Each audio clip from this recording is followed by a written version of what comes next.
that. To get a little more perspective on this, we want to welcome Courtney Anderson. She is a human resources specialist. And also Charles McInerney, who is a yoga instructor. He focuses on lifestyle balance.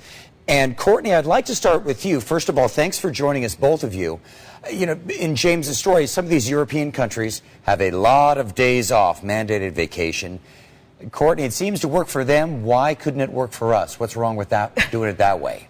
Well, it certainly could work for us. It's something as a country we'd have to decide that we want to do. We want to invest in a massive change to our federal legal system and compel employers to mandate paid vacation days. And just sitting here listening, I mean, 20 vacation days sounds wonderful, 30 vacation days sounds wonderful, but like the gentleman in the piece who runs the hamburger shop, I'm self-employed. So I don't really have that luxury, but it's something we can certainly explore as a country. Yeah, I know it's something that some Democrats have tried to get through Congress. They haven't done it yet, quite yet. Charles McInerney, talk a little bit about the value or the importance of vacation. I mean, I think we all know it on the surface, oh, I had to get away for a while.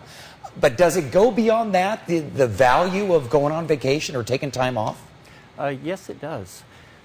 Studies show, and you can verify this for yourself, that we are hardwired for our brains to speed up into a stress response almost instantly. A phone call from a child at 4 in the morning will wake you wide awake immediately and put you in a threat position. To relax can take days, sometimes even 2 or 3 days on vacation before you even start to relax. And it's important for us to be in that relaxed state for a good portion of our time. In biofeedback they call it alpha or theta, and alpha is where we're creative and where we have our big breakthroughs.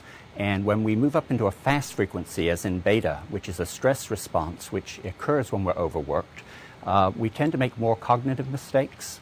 There are more accidents at work in the workplace. People, when they are stressed, become more aggressive and territorial. So there's a lot of downsides to it. They're just harder to measure. We can measure productivity, but it's very hard to measure soft targets like employee loyalty and morale, which are equally important to a company. All right. Let me ask this question to the both of you, starting with you, Courtney. You know, we've heard numbers of, you know, in Europe. In Asia, you know, some countries, no vacation whatsoever. What's the best number? What's the correct number for, I mean, you know, how many vacation days should we have? What's the right number? Oh my goodness, I wish I knew. We all have our own ideal vacation. Some of us have vacation at work that we don't even use. I mean, that's a very sobering statistic that a lot of Americans, and even in your study, 81% of people said, I don't have enough vacation time, but then there's thousands and thousands and thousands of hours of vacation that aren't even taken.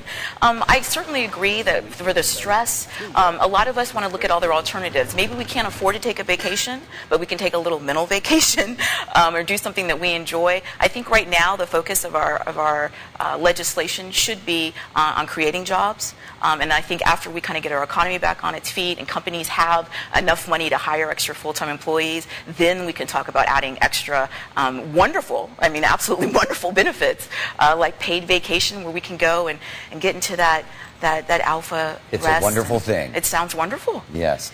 Charles, is there a right number out there? How many vacation days should people get, you think? Well, I think that depends on the individual and the company, ultimately.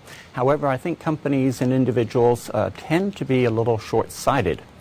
Italy gets 42 vacation days a day paid, and yet their productivity, they export twice per capita what the U.S. exports. Germany gets 35 paid vacation days, and yet they're still able to produce, giving 4 times the exports of the United States on a per capita basis. So I think you can have your cake and eat it too. The idea that working longer hours is going to increase productivity belies the fact that a poor judgment can cost a company more than we like to acknowledge. You know, you can ask BP about that. I think many people would agree with that point of view.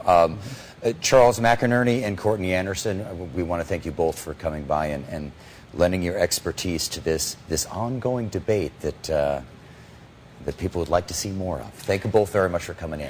Thank you. Thank you, Mike. A real